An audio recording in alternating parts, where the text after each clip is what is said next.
Hello and welcome back. This is Grillenheimer. Um, I've been trying to make some stratagems. Haven't put my homemade unofficial characters, unofficial official characters on hold by any means. I've been working on them too.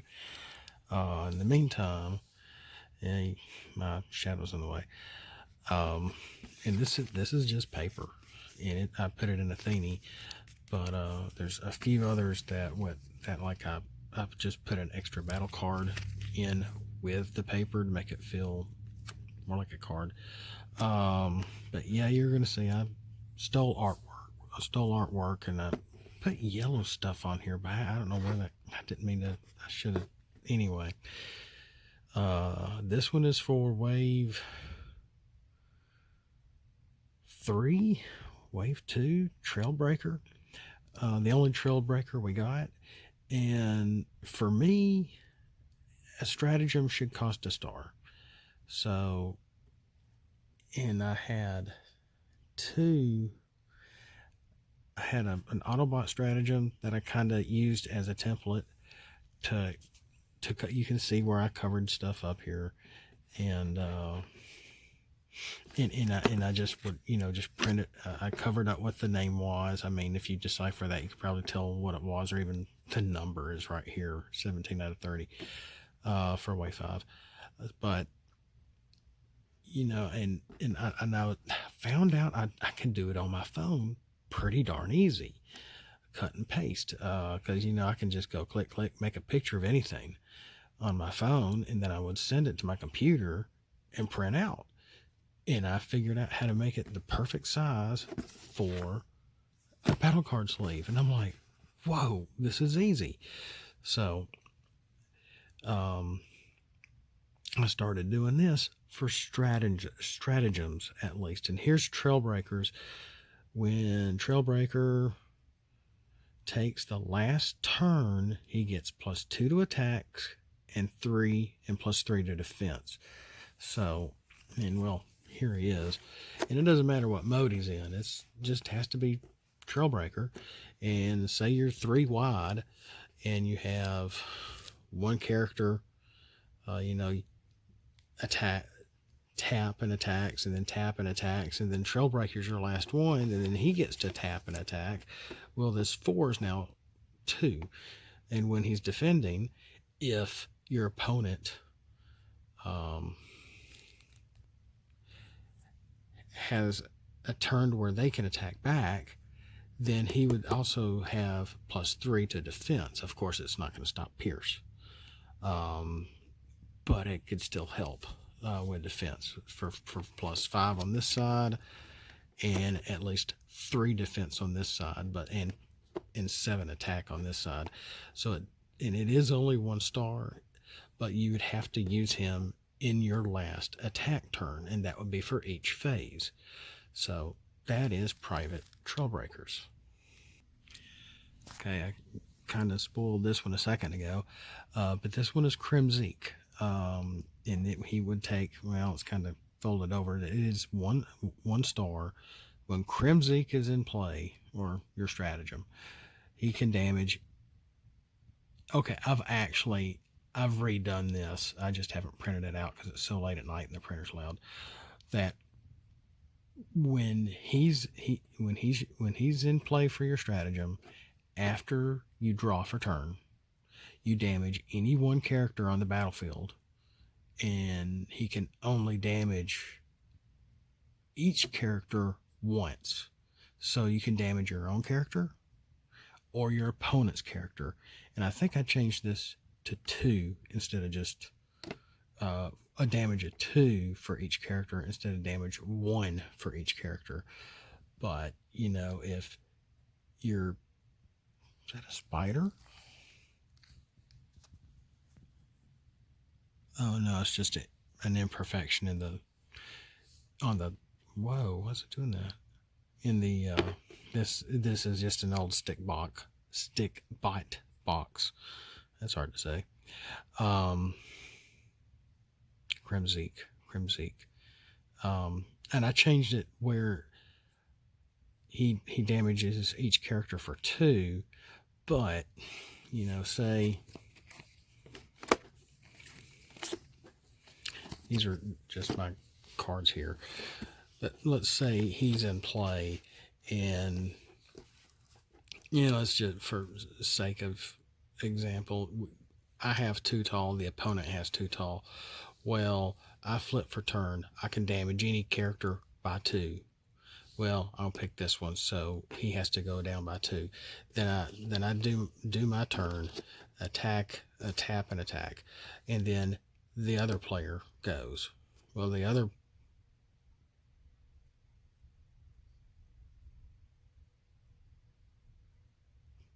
what in the world? That was a bug, and my son left his laptop running in here. I thought I was hearing voices for a second. Okay, no real EVPs tonight.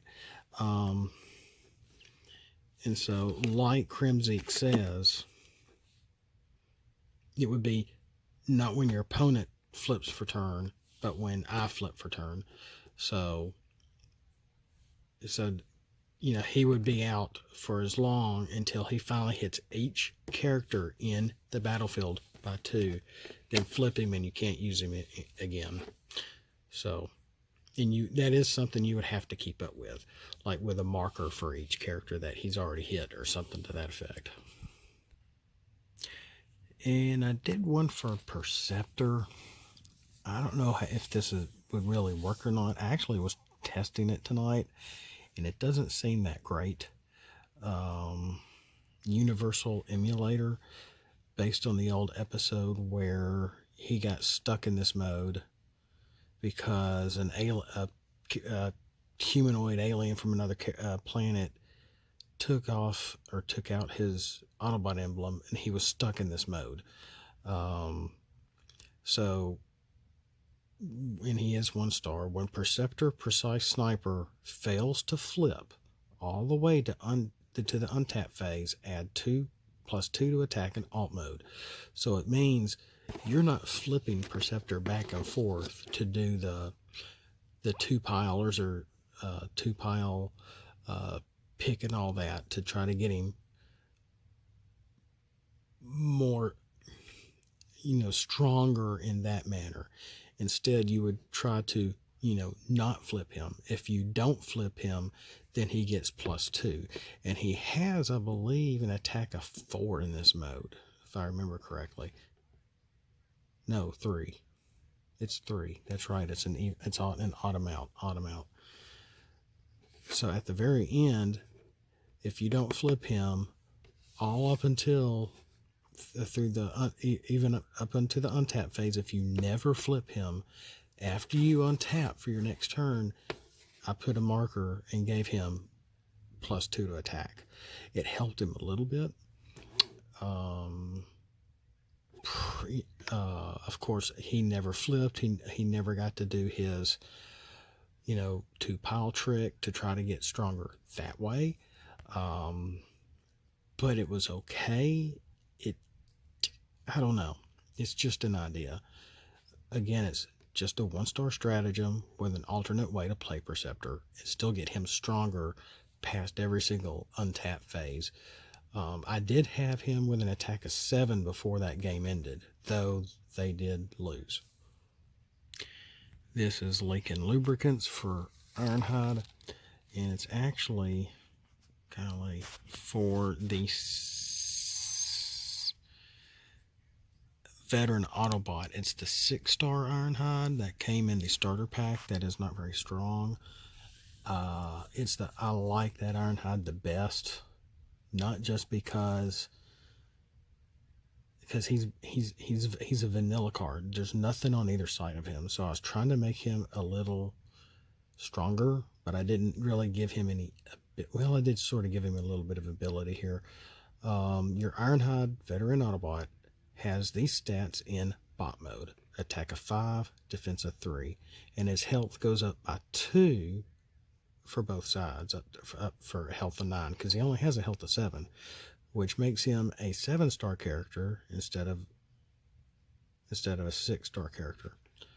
And then he can use any Autobot upgrade weapons, armors, or utilities, which means he can wear the Matrix, he can use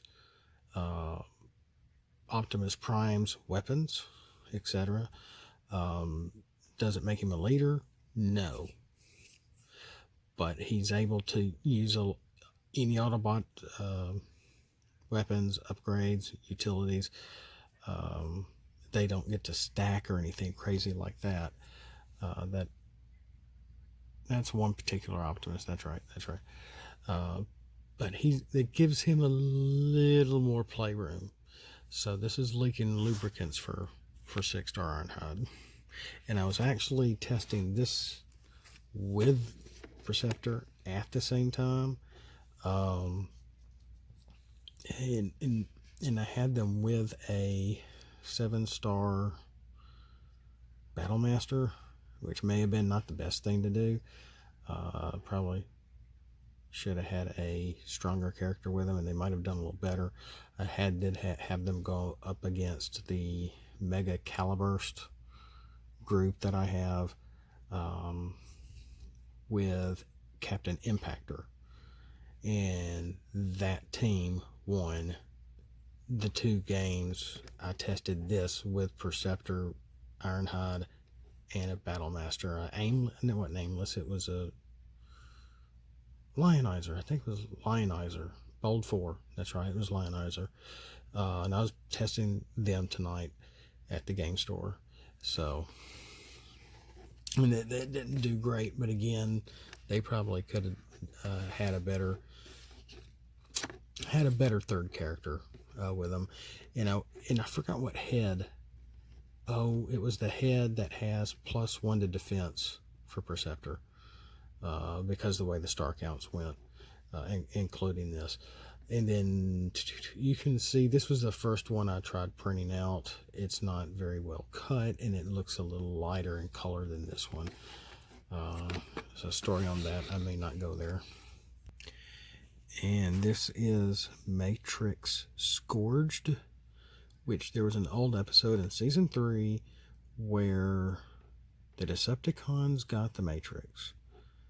Galvatron tried putting it in his gun barrel, and it messed him up. So he handed it to Scourge to just dispose of, get rid of, or destroy. Of course, they're not going to be able to do that. And Scourge was tempted to take it with him himself, which he did. This is a picture right off of the cartoon.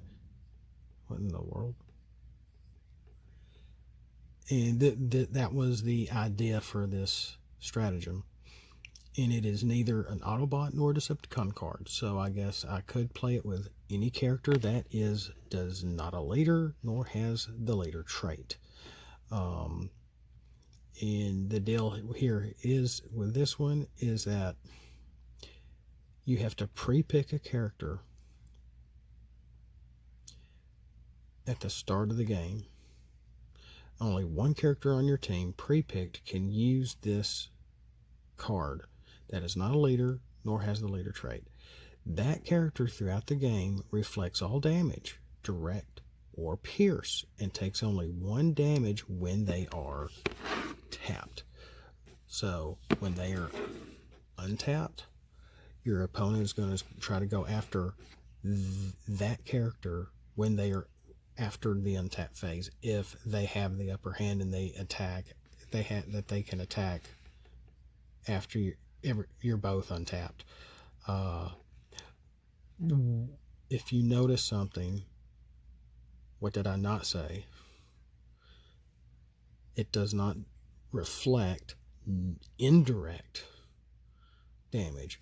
So if you have a battle card or moving damage over, that's still going to hit that character.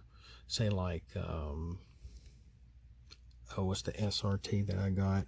The plane not wind blade, wind sweeper, like wind sweeper, or somebody like that is, or even I was playing Skytread tonight. Skytread, when you pull the card out and put it back in your hand, you can move 1 damage from Skytread, heal him, and put it on the defending character.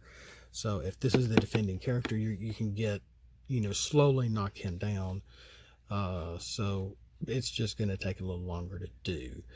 But your character reflects all damage, direct or pierce, and takes only 1 damage when they are tapped.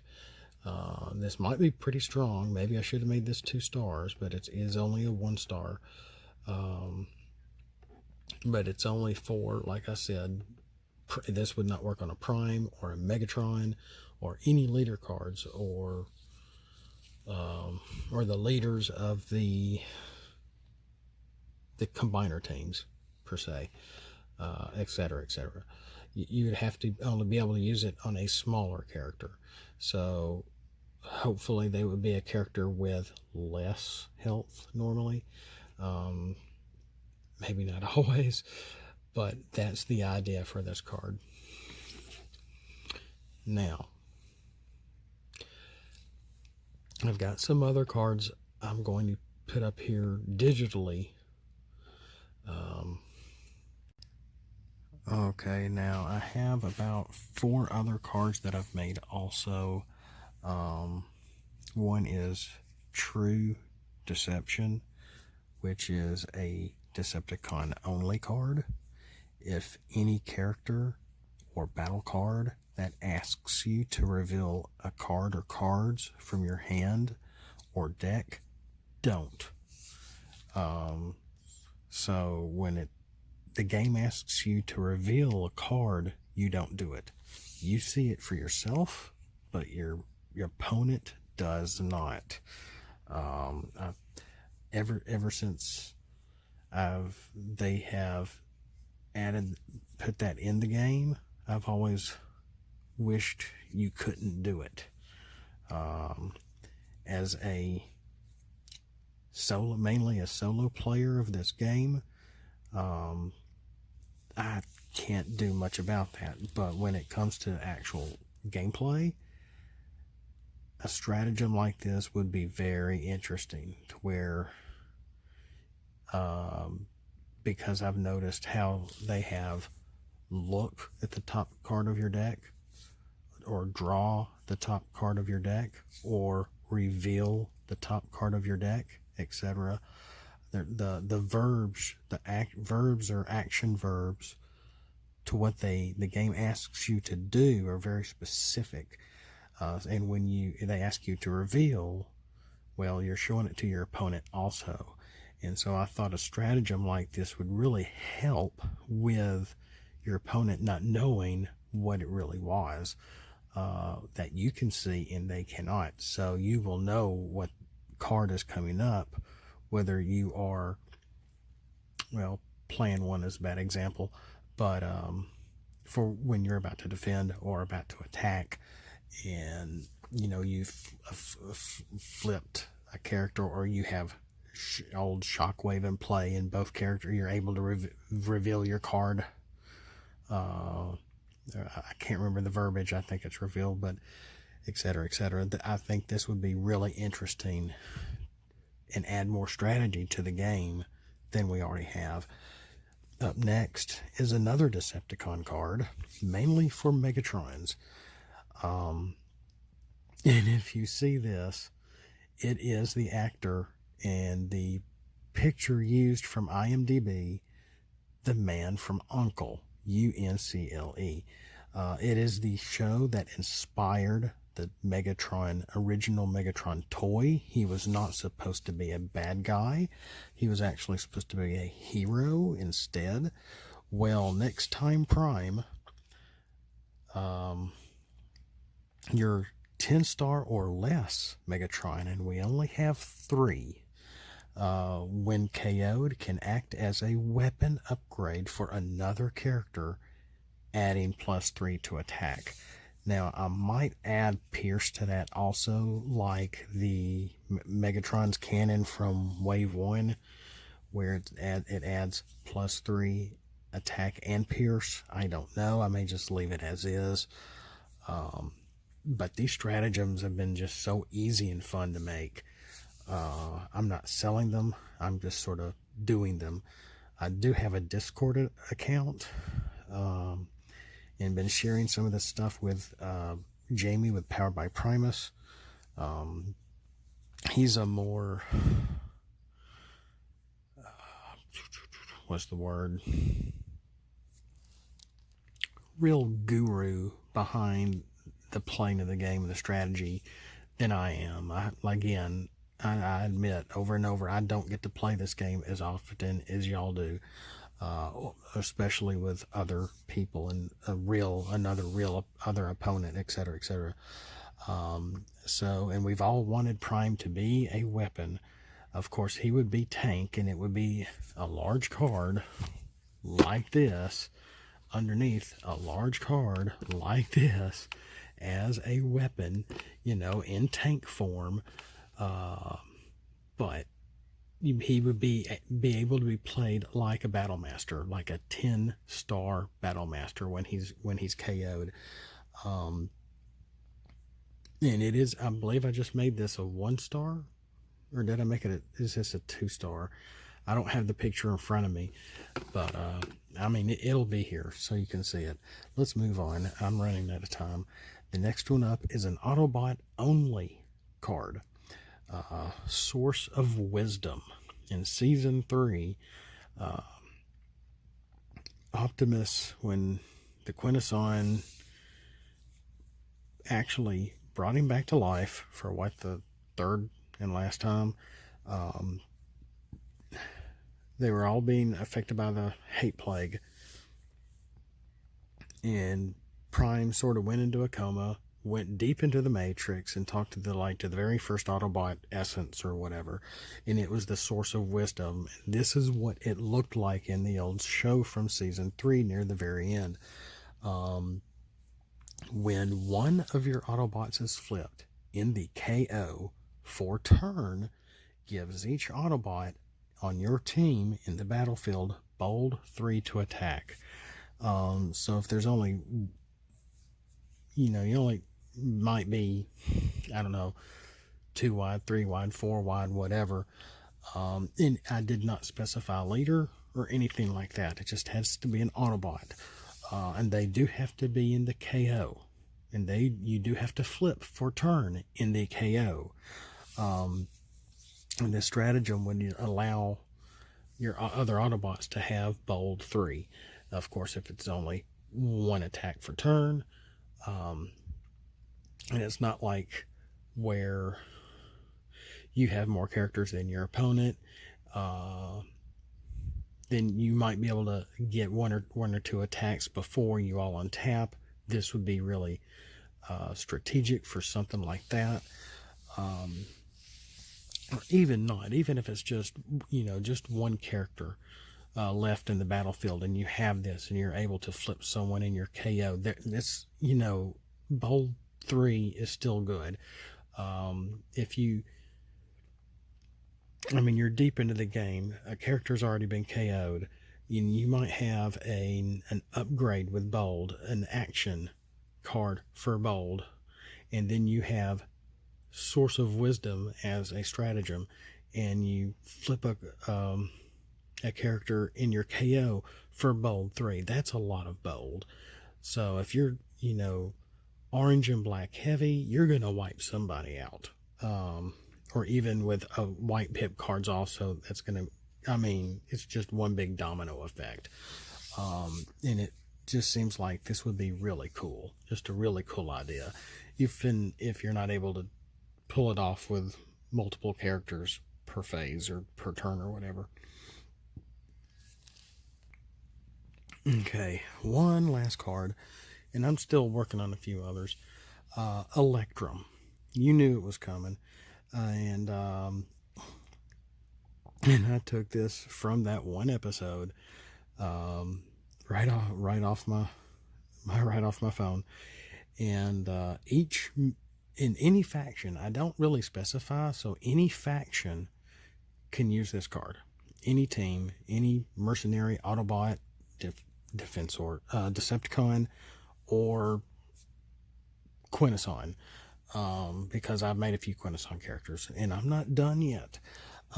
Each member on your team can nullify Pierce for defense only 1 time each, then flip this card. So if you are 2 wide, they get to defend at least once with electrum. And you can choose. It doesn't have to be just the first time they defend, but you have to. I didn't really specify, but I mean, you would have to choose, or if you wanted to just go ahead and get it over with, once you know what kind of deck you're defending against, then you're like, okay, this character has electrum, and so they attack you. You flip for your defense. Their pierce is nullified, and then you need a marker for that character per se. Let's put Patrol Breaker back out here. Put a marker for him because he's already defended with electrum. He can't use it again. Then your other character, when he defends, then he can use electrum, and then once, or how many characters you have, and then once they've all used it, then you have to flip over to the electrum card. It can't be used again for the game. I thought that would be a neat way to play this, and I was thinking of some other ways, but I think nullifying pierce with electrum stratagem seems to really work. And it is not a permanent effect like it was in the show. It does wear off. You can only use it once. So I thought that was pretty neat. And I still have some other stills and pictures that I have also from the old show for ideas of stratagems. One is I have a picture of Cybertron itself. I have a picture of Optimus walking up to Vector Sigma. I have Megatron trying to grab the key to Vector Sigma, and I do have a picture of the key being activated when it was accidentally dropped on the ground by Soundwave. So, and I've got some other ideas coming as well, and I might make a homemade card too, just to add for my boats. But that would affect Sunrunner as well too, or even not, Autobot Nautica. So I've gone way too long. I am inking my official, homemade, unofficial characters. I'm getting a lot done. It's been fun. It's been work again. And I thought I had 6 of these. I think I may have printed Electrum and lost it, but I can print another one. That's not a big deal.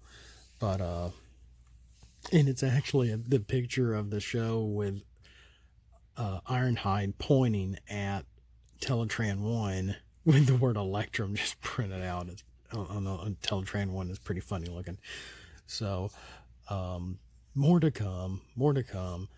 I didn't want to get in trouble with this stuff, but it's not like I'm trying to sell it or anything. It's just here, and it's just so easy to do. You could do it too. You can do this too. If you have a color printer, and my wife was okay with it.